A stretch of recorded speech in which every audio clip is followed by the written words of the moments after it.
Welcome to How to Get from Animal Kingdom to Other Disney World Parks. This is actually one of the simplest ones to navigate because they are not connected to any other transportation service other than the Disney buses. They aren't on the Skyliner route, they're not on the monorail route, and there's no boats connecting them to anywhere. So it's very simple and straightforward. It's not the fastest because it is so separate from a lot of the other parks, but it is just very straightforward. So, your first option, there's only three ways. You either have to take a Disney bus, you have to drive yourself, or get a ride share. So, with the buses, they're just right outside of the park entrance. If you're looking at the park, they're to your left. If you're leaving the park, they're going to be to your right. There's a bus stop for every theme park and every resort hotel. They're all labeled here on a big bus information board, and it tells you which direction to go. These can change over time. So even if you you stay at the Polynesian every time you go, and the last 5 trips it was stop number 5, but still double check. The buses tell you across the front and the side like where they're going to. A lot of bus drivers will also ask and clarify to make sure that you are going where you need to go. But again, it is ultimately on you to be paying attention to these things and get yourself to where you need to go. You usually don't have to wait more than 20 minutes for a bus, but sometimes there can be delays or long lines that can increase the wait time. They are completely free, which is really great. You don't have to be staying like at a Disney hotel. You don't even have to have park tickets. Like they don't check. Like if you're there getting on the bus, then you can get on the bus. Another option, if you don't want to wait on a bus or you just don't care for like public transportation in general, you can also take a rideshare service. I have a full blog post talking in detail how to do that just throughout Disney. Lyft is Disney's preferred partner because they offer their minivan service through there, but you can also take an Uber or taxi. It doesn't really matter.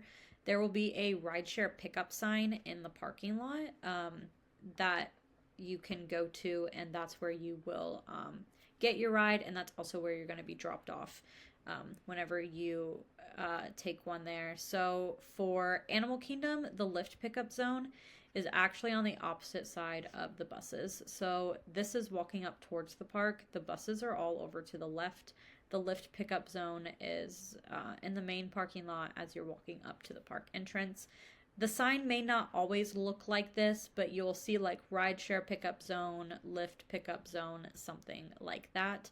And if you ever can't figure out exactly where you need to go, they have parking lot cast members out there. They have security cast members out there. They can direct you to where you need to go.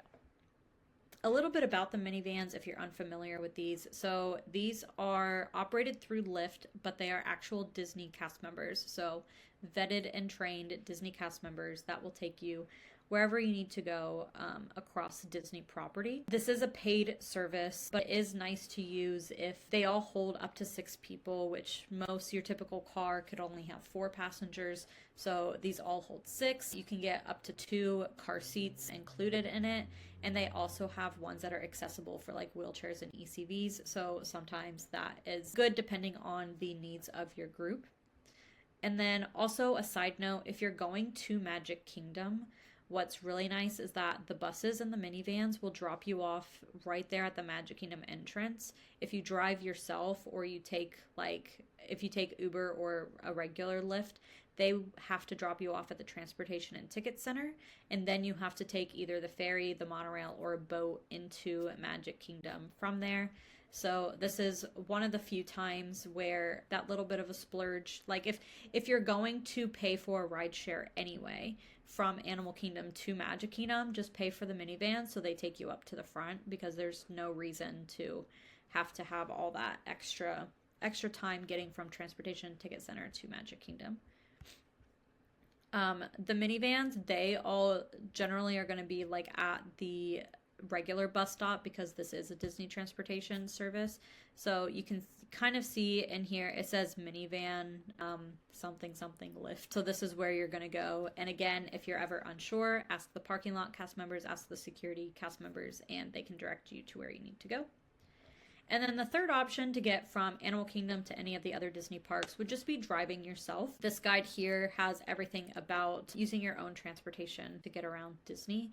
If you know your way around, then it is pretty quick, pretty efficient. I've, lived there, been there a million times, so that's easy for me. But if you've never been, that just sounds like a terrible option. But if you're going to the parks like for rope drop, you have a little bit more control over how early you can get there versus having to wait on a Disney bus and you're arriving at the same time as all of the crowd is. And then also, if you're like leaving at the end of the day, you may have to wait for multiple buses to be able to leave because of how busy it is. If you're going to drive yourself, always take note of where you park in the parking lot so you don't get lost. I have been lost in the Animal Kingdom parking lot before with one of my friends, and we were almost late to work because of it. And I definitely got like very dehydrated because the asphalt is very hot. And this was like in January too, but it was still very hot. They have signage all throughout. So like this is the butterfly lot, which covers like all of these rows. And then on the ground at the end of the row, they also will list like what specific row that is. The My Disney Experience app will tell you where you parked as well. And if for whatever reason you still just do not remember or cannot find your car, ask a parking lot or security cast member. And if you have a time frame of when you arrived, they can narrow down where your car would have to be because they have cast members directing you specifically where to park. So they know what rows they were parking at what time to help narrow it down. Worst case scenario, just click your car alarm and eventually you'll end up close enough to it that you can find it. What's nice about if you have a security cast member look for your car, they're in a car.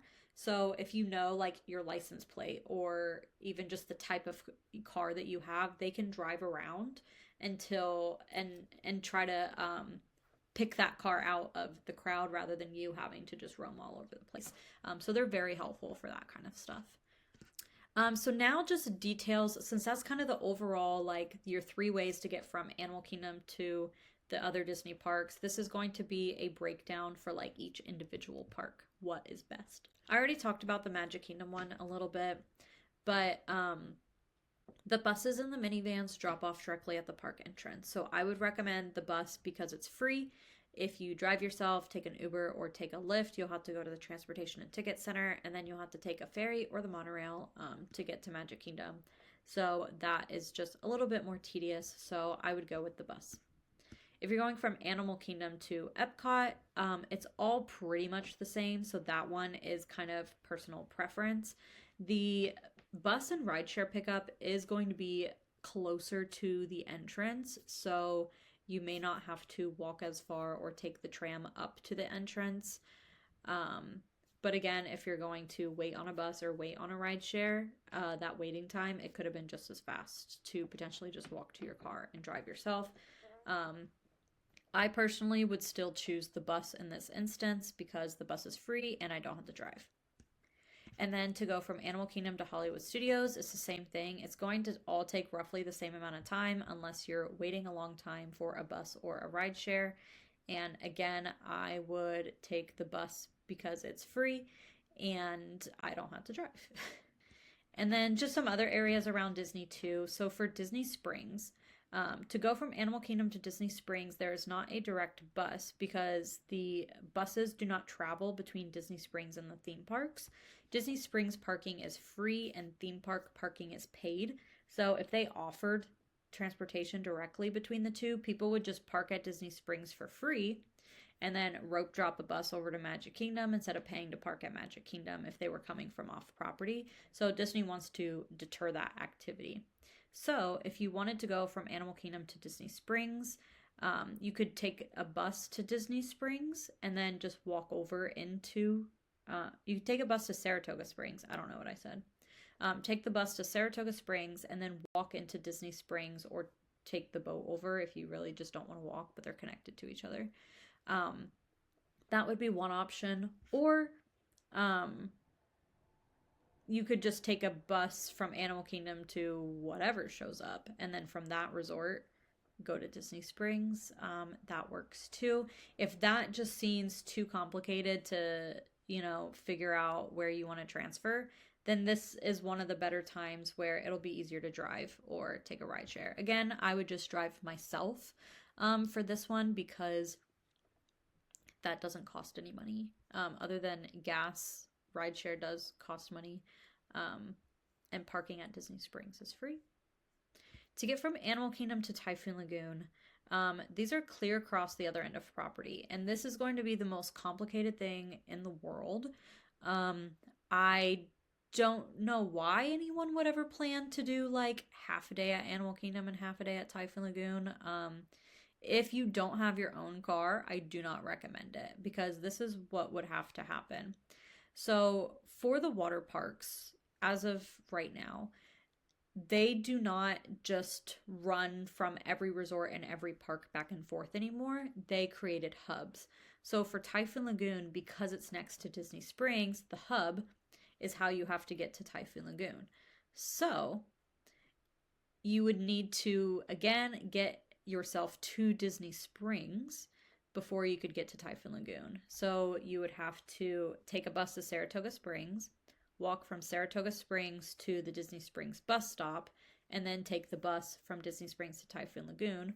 Or you would have to take the first bus from Animal Kingdom that you see to just any resort, and then take a bus from that resort to Disney Springs, and then take a bus to Typhoon Lagoon. So that would just be very convoluted. That would waste so much of your day.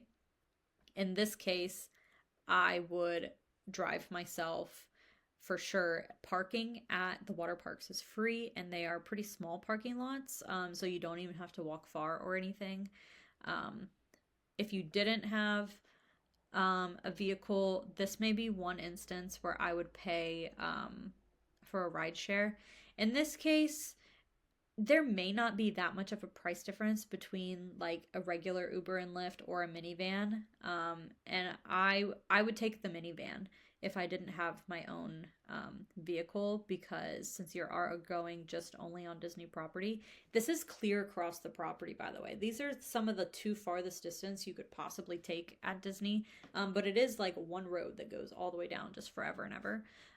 So it may be one of the more expensive minivans, but it's going to cost probably within the same $5 or $10 as a regular Uber or Lyft. And I would rather know that I have a trained and vetted Disney cast member driving me than just a random person that just decided they were going to drive for Uber and Lyft, because you never know what you'll get with that. I would pay the extra $5 or $10 for that security.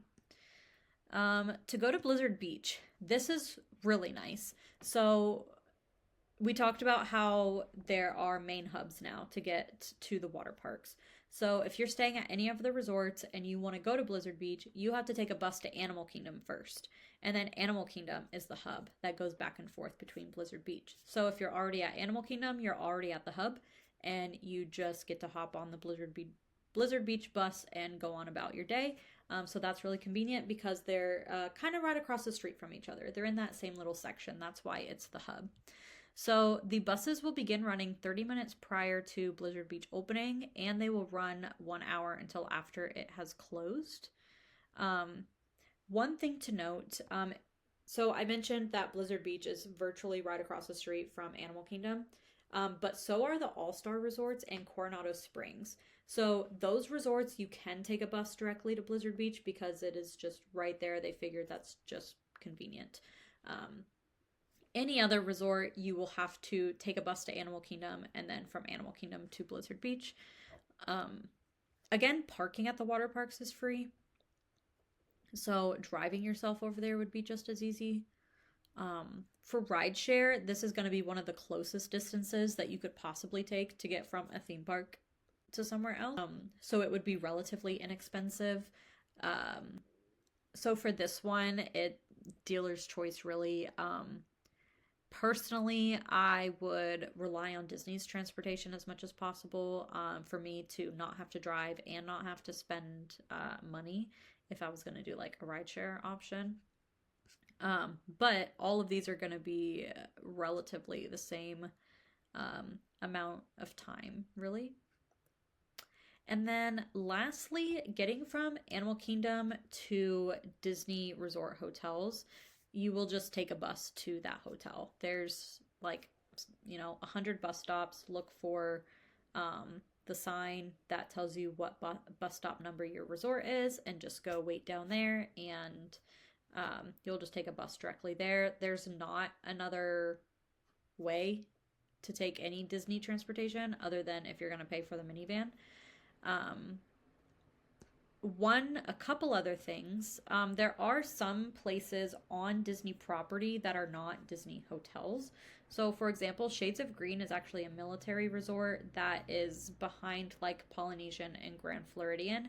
They have their own shuttle service.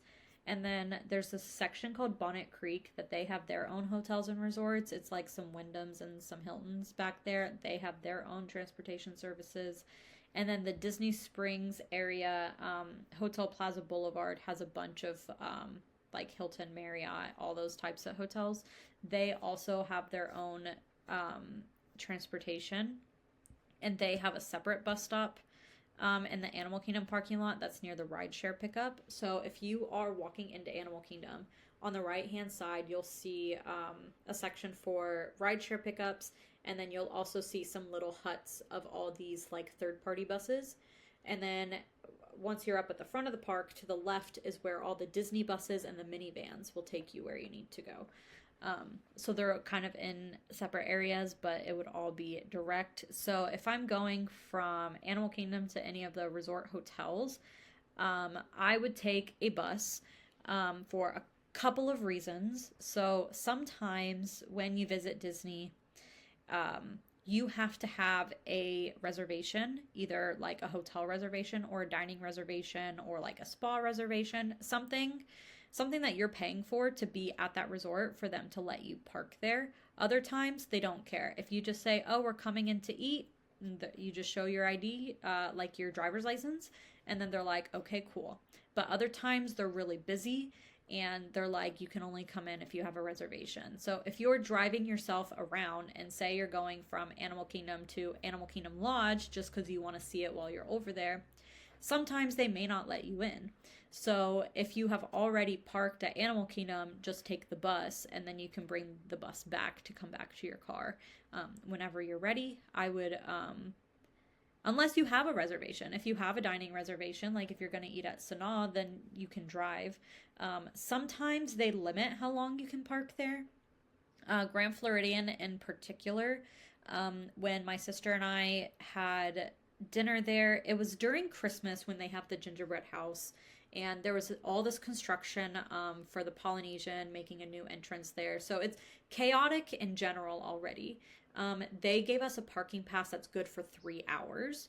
So we got there like, I don't know, like 30 or 45 minutes before our reservation, just because it didn't take as long as we thought it was going to take, and we knew that we wanted to plan some time because we knew we'd have to deal with parking, getting to the restaurant, and we knew there'd be construction, and we knew it'd be busy because of the holidays.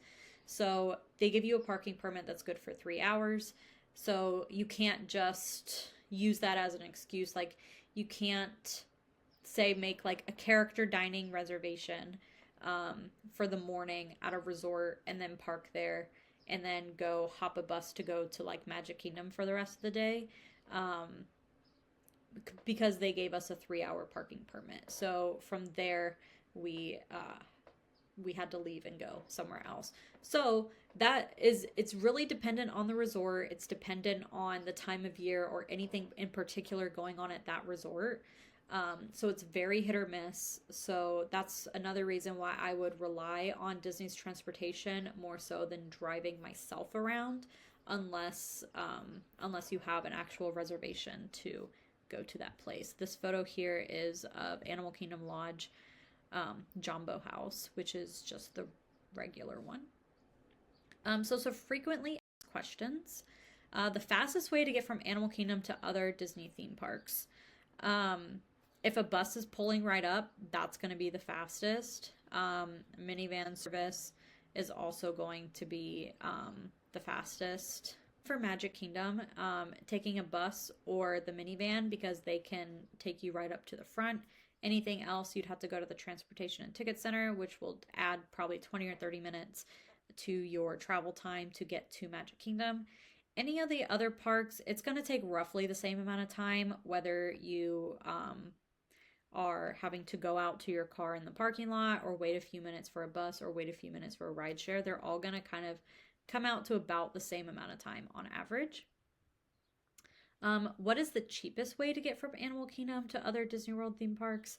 The cheapest way would be Disney's bus transportation because it's always free.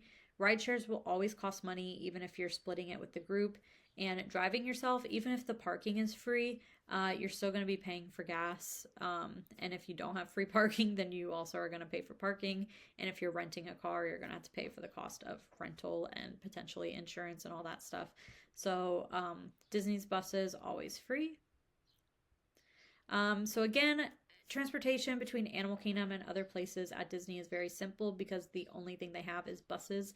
They're not on the monorail route, they're not on the Skyliner route, they're not on any boat routes. But if you're trying to figure out between like renting a car when you go to Disney or relying on Disney's free transportation, I have a guide here that breaks down all those things, talking about like the cost, the time, just overall experience, like if you have any like special needs or if you have a large group or if you have like strollers, wheelchairs, ECVs, they're all different things to consider throughout your stay. So that is how to get from Animal Kingdom to other Disney parks.